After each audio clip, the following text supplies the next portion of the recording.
Thank you so much, David, for joining me. All the way from Estremoz. Are you there at the moment?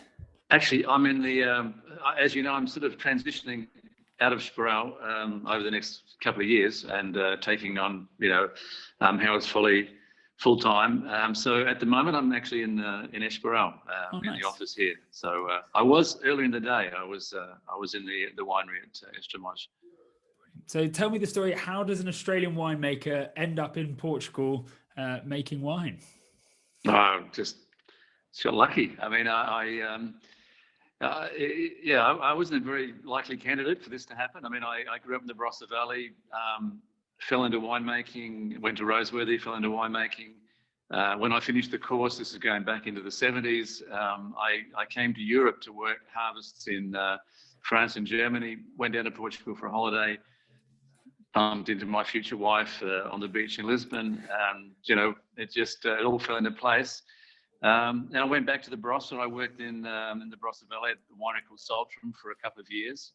And then when she was getting itchy feet to go back to Portugal, I thought, well, let's see what happens. So that was in when we came back as a couple to live and me working here was 1981. So it's getting on for 40 years now that I've been in Portugal. Yeah, wow. So would you say you're now more Portuguese than you are Australian?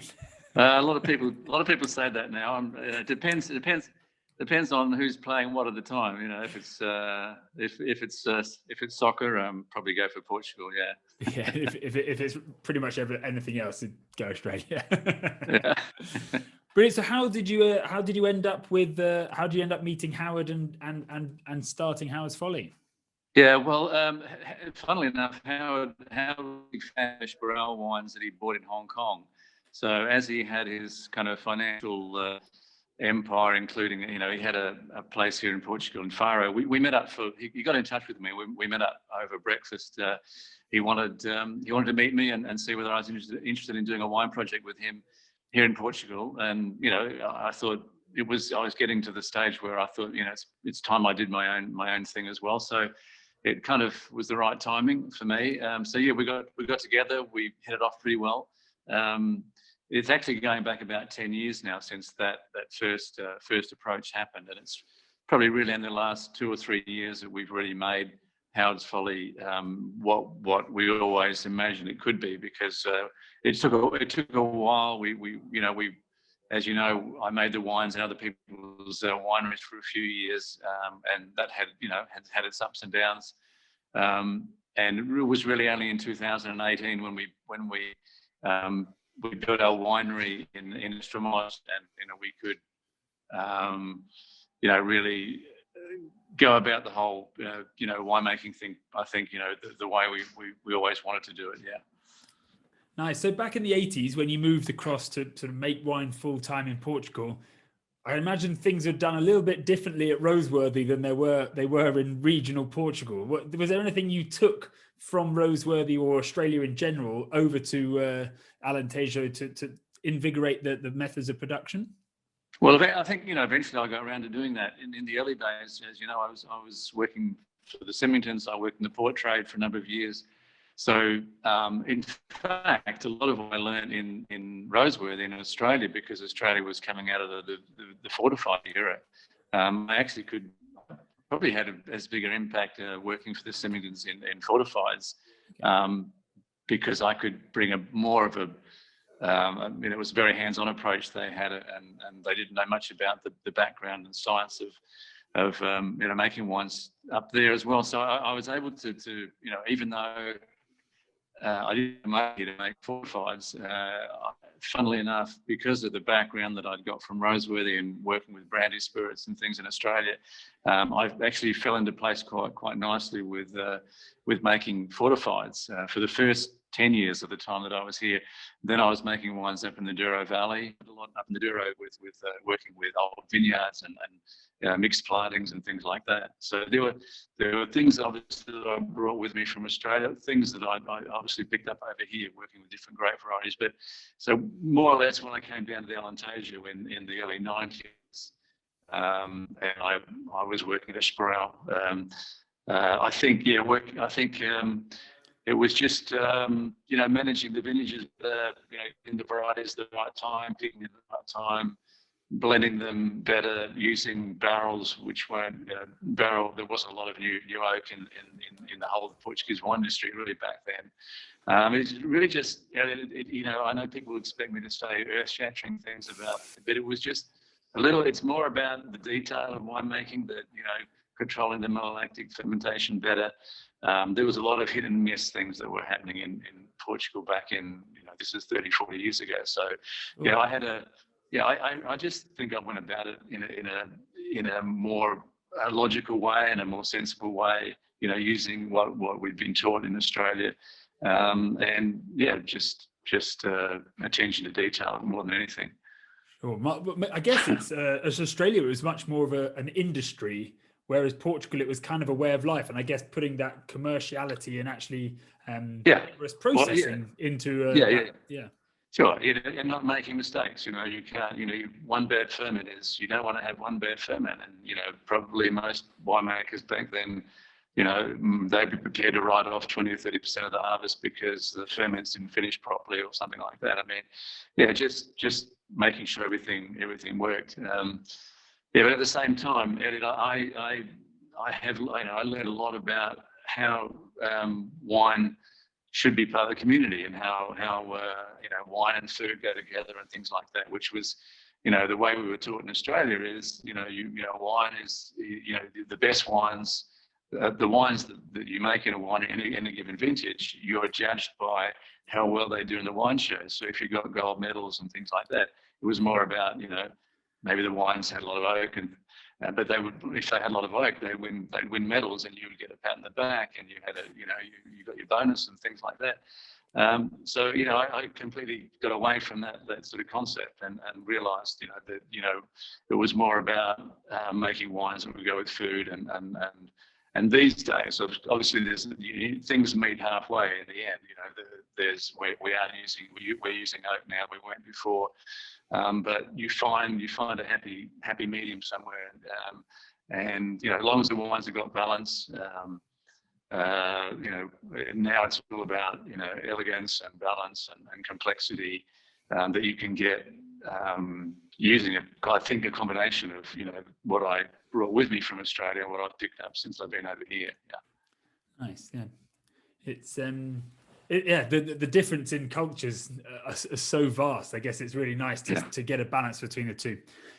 So what would you say classify or dictates the Alentejo region? What piece of the puzzle does it fit into on the world stage? What typifies Alentejo? Well, it's a good question. It's very hard to answer because it is such a diverse area, and my background here has been in this middle part of the Alentejo, and increasingly it's getting hotter and hotter, and I think what we've done up until now has been really, really good. We've taken mostly Portuguese grape varieties, perhaps Delicamp, Boucher, something that's sort of crept into the blends more in the last few years. But a more new modern approach to sort of old world varieties here, and doing it on a large scale, because the Alentejo is a large region, fairly flat topographically. So value for money wines is what I guess we've done as well as nobody else in Portugal makes the same quality of wines at the price level that we can make here in Alentejo. But really in the last 3 or 4 years since we moved up with Howard's Folly up into Porto Alegre, we're still Alentejo, which is important because it's, as an appellation, it's very good for sales, especially here in Portugal. But going up to higher altitude vineyards, up 500, 600, 700 meters, and making sort of more of a cool climate Alentejo wine is I think now that's what's really got me hooked. I see that now as the way. And there's going to be a lot of problems in the Alentejo in the next 20, 30 years with climate change and increasingly hotter years. So we're with the Howard's Folly project now, with our vineyards up in Porto Alegre, high altitude vineyards, especially, very, very vibrant, complex whites, because most of the vineyards that we're working with are mixed, field blends of old vineyards. So, we're able to now to make wines that are I think on a world stage. Alentejo is quite new worldy generally with the sort of profile of the wines. The Portalegre region is giving us something a little bit extra, a bit more of a kind of wow factor in using these mixed, great Portuguese, great varieties, very old vines, very complex. So we get getting a great intensity of flavour and acidity, longevity in the wines that still. It's we're breaking new ground, really, Elliot. To be honest, I think. So a bit like what orange is to Australia, Portalegre is to Portugal. Yeah, well, yeah. There you go. I'm the Philip Shaw of Portugal. Actually, Sonhador is the name of Sonhador. The Dreamer. You share the same name of one of his wines. Yeah, indeed. Well, he's actually a good mate of mine, and I did mention that I was using Sonhador, and he said, yeah, why not go for it? So he giggled in his very Philip way, I'm sure. Can I try and show you a wine? Yeah, of course. There we go. Pinnacle Selection. It's Saltram. Saltram. Oh yeah, Eden Valley, 1980. Yeah. 1980. Can you see the alcohol? 11.8. 11.8. Wow. That is 1980. And the reason I brought that bottle along, because I wasn't sure how the questions were going to flow, but that's my first vintage as an Australian winemaker. Anyway, back in the Barossa was at Saltram, which was I don't know if you remember, but it was a beautiful old winery that Peter Lehman started, and it was I visited with Simon Hackett before. Right. Okay. So probably these days, then Peter Lehman left and started up Peter Lehman Wines. Saltram then became part of Mildara Blas, and then they eventually closed it down, and now it's just cellar sales and storage and stuff. But when I'd done my stint in Europe and came back, and with my Portuguese wife to be, I had 2 years at Saltram as a winemaker there. Yeah. And then my first vintage was in 1980. And it was, first vintage, everything's out of control, it's chaos. And there was one, and a lot of the reds were made in open fermenters. Yeah. As the Barossa does, and, Henschke's and things like that. And there was this one ferment, it was an Eden Valley Shiraz, which I just said, look, if everything else, I'll just keep the lid on, but if I'm going to make one really outstanding wine, this is going to be it. So looked after it, put it in some really good French oak afterwards, and then in Australia they have a show circuit for the best 1-year-old dry red, and it culminates in Melbourne, which is the Jimmy Watson. Yeah. But before that, they have Brisbane, which is the Stoddard Trophy in Sydney, and then it goes down. So this wine we put it in there. So my first vintage, 1980, and it says there, winner of the Stoddard Trophy, best 1-year-old. So Elliot, this for me was everything into place after that. I thought, if I can, my first vintage, if I can make this kind of best dry red in Australia, which it didn't win the Jimmy Watson afterwards, but it won a string of golds, and this kind of really, after that I thought, shit, I'm on the right track. I can make decent wine, and it was a big help in my career to have made a wine like that in such an early phase. Yeah. Oh, and now, and the funny thing was, right? Elliot, and somebody's, I think one of my trips back home when I was around sort of 60 odd or something, one of my mates gave me a bottle of this to have whenever, and I brought it back to Portugal I opened it about 3 years ago, and had it with one of the winemakers here at Esparral. We had a lunch and I opened it. And it was absolutely amazing. And it was nearly 40 years old, but it was really still quite fresh, good color, very elegant. And then I looked at the alcohol and I thought, how's that possible? How given all the stages that Australian wines have been through with, excess alcohol and oak and things like that. And this beautiful, elegant Eden Valley Shiraz that we made back in 1980, it was just something wasn't expecting. Ah, very nice. I guess back then you're picking for picking on balance rather than over ripeness, which I guess a lot of winemakers tend to do these days in Barossa in general. Yeah, it was pre Parker. Yeah, exactly. Yeah, no one was picking raisins back then. It's funny though, because Australia was coming out of that era where you know, the 50s and 60s and even up to the 70s, it was you know, I don't know how much of the industry, but 80% was fortified wines, and then you know, there was this stage where I guess they were you know, they hadn't gone overboard with the table wines being excessively alcoholic, and yeah, I can't remember. I just can't remember that we were picking. I guess a lot of the Barossa stuff was coming in quite high BOMA, high alcohol, and the stuff from Eden Valley, being a cooler climate, just it got away with a little bit less alcohol. And anyway, great. So great. It's just indicative. You've always had a thing for slightly cooler areas of a slightly warmer region. So Eden to Barossa, Porto Alegre to Alentejo. Porto Alegre to Alentejo. There you go, mate. There we go. You ties it all in nicely, doesn't it? Very good. So is there ever a temptation that you wish you were doing two vintages, one southern hemisphere, one northern hemisphere, making perhaps some fortified wines back in Australia, or taking some of those Portuguese indigenous grape varieties back to Australia as well? Or maybe yes. I hope this broadcast is going, you know, overseas. I'm available for projects in Australia. Actually, of course, it occurs to me, you know, over the years, you know, more and more. I guess for a while I was so involved in projects over here. You know, I was doing a lot of consultancy up in the Douro, getting a Sparrow up and running and into a very big operation, which it now is.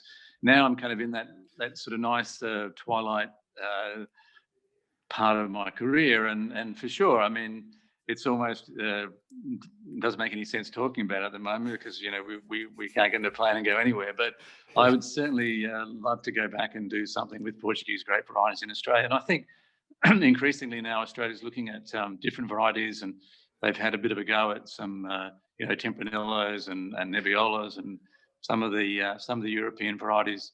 I think Portugal's with the Tourigas, particularly Nacional and Touriga Franca as well now.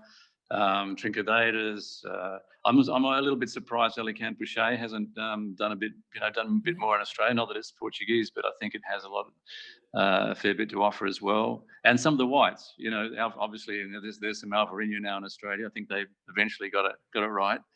Even Arinto. I think Arinto would be a good variety for Australia too. That was going to be my next question. So great varieties like Arinto and Antalvaj seem to suit that hot climate, maintain a reasonable level of alcohol. Do you think they're great varieties that we might see planted elsewhere in the world as climate change takes hold? Yeah, you know, Portugal's got, I mean, you know, we've got something like 250 grape varieties. If we don't use them all, we probably use 50, 60 across the whole of the country. But yeah, I mean, certainly Alvarinho, there's Villazinho up in the Douro, Gouveia, Verdelho, you know, they're both good varieties, although Australia's already got some Verdelho, but Gouveia would be something else, and Arinto definitely. Rupeiro down here, I think that stands up quite well in the heat. And there's you know, we've always talked about the reds a lot more, but there's plenty of scope with the whites for sure as well. Yeah. So back to Howard's Folly. Do you think obviously the flagship, the everyday wines, the Soñador, the Dreamers, will they always remain blends, or is the idea for those to be a blend and then bottle single varieties? No. We'll keep Soñador. We'll have a white, a red, and a rosé, and they come from our own vineyards, Elliot. So our own vineyards, which we have, are about 25 years old now, and they were all batch planted. So we have Syrah, Alicante Boucher, Trincadeira, Touriga Nacional, Aragonese. We have them all, and the idea of Soñador, especially the red, is to pick and vinify those separately, and come up with that very kind of commercial blend that we can maintain the house style with, because that's based in our own vineyard. What we're looking for more and more is farmers, small plots of farmers' vineyards with old vines, mixed plantings, to make the sort of super premium whites and reds, and that's really the exciting thing I think about Porto Alegre, and when now that we've got our own winery, I built that winery with a view to be able to get these small holdings and do small ferments, like 3, 4, 5 ton ferments, as opposed to the Soñador ferments, which are up around 7 to 10 ton ferments.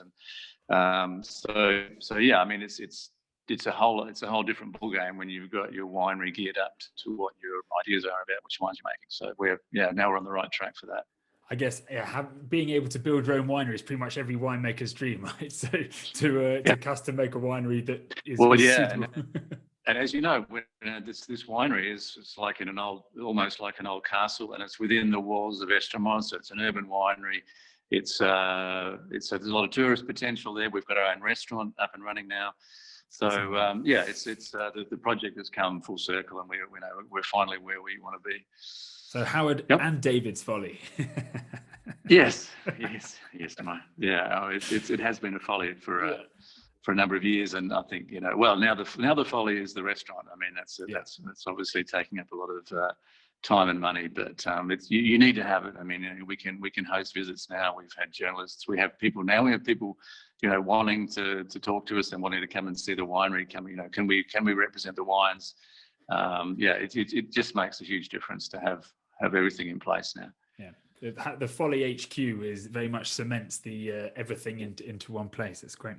And so, few vintages in Portugal. Is there any vintage in your mind that sticks out, whether that be a port vintage or an Alentejo vintage? Is anyone that sticks out in your mind as very difficult or very easy or a fantastic vintage? What is anything that's really a pinpoint? Vintages tend to be pretty regular here in Alentejo.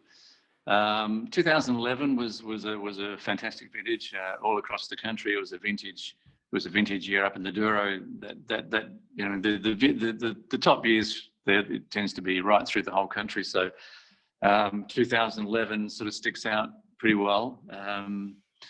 The last 4 or 5 years, since we've had the winery and doing things better now with Howard's Folly, they've all been good years. I wouldn't say outstanding years, but no, I was just thinking I had a very bad year up in the Douro when I was before I came down here to the Alentejo. In '93, it rained the whole time, and I was making wines at Quinta de la Rosa, and I remember that was like for sure the worst vintage that I can ever remember, and that it'll never happen again. It just rained the whole time. So, and it was a bad time because La Rosa was just getting up and running. We did the first vintage in '92. And things are going really well, and then we had a year where it just went upside down. But down here in Alentejo, that tends not to happen. We don't have those kind of disastrous years. We tend to have pretty stable years, and then the cooler years down here, I'd say, are usually the ones that stand out more. So 2004, 2007, and 2011 have so far in the 30 odd years that I've been down this way, that they've been the standout years. Brilliant. And so making wine from pretty much north to south of Portugal, would a Portuguese wine be your desert island wine, or would you look elsewhere around the world for that? I know it's a horrible question, but it's I know. I think I know. I'm a big fan of champagne, and I think under the circumstances, I'm not sure what I'd be doing on a desert island, whether I'd be living it up or in despair or something. But I think a good bottle of, say, Bollinger RD, something like that, was either way, you're going to celebrate having a great time, or if you need your spirits lifted, a good bottle of champagne is going to do it for you. So probably that sort of wine is going to fit the bill. I like it. I think that's the best way to come at that question, because it's it's very situational rather than the one wine in the world that you drink if you only had to drink one wine ever again. But if you weren't making wine, what would you be doing? What would be your other passion in life? Well, you mean if I hadn't gone on a winemaking path in the beginning? In the beginning, yeah. Or now you might think, actually, change your career. 40 years making wine in Portugal has had enough. I want to go and be a helicopter pilot. No, definitely not that. No, a beach bum. I think I probably started out as a beach bum. I could finish up as a beach bum as well. No, these days, with more time on my hands, I playing a lot of tennis. Nice. In the summer, it is a fair bit of time at the beach. But Elliot, I was actually, as growing up and when I went to Roseworthy, if I hadn't gone to Roseworthy to do enology, I was pretty good at sport. I played Aussie rules and decent cricketer, tennis and things like that. I probably could have finished up going, being a physical education teacher. And it's, it sounds a bit dull compared to having, taken up winemaking and moved continents and I've been very lucky, with promoting wines and traveling. So I've been with Esparao and now with Howard's Folly. But doing tastings and events in Brazil and the US and all over Asia, less appealing these days. But here, there, and everywhere. And I have to say, I love going to England. I love doing events in England. And being an Australian, whether we like it or not, we do have a lot in common. And. Very good. David, thank you so much for chatting. It's been a real pleasure talking to you and hearing all about your winemaking exploits. Thank you so much. No worries. You too, mate. Cheers. Keep well.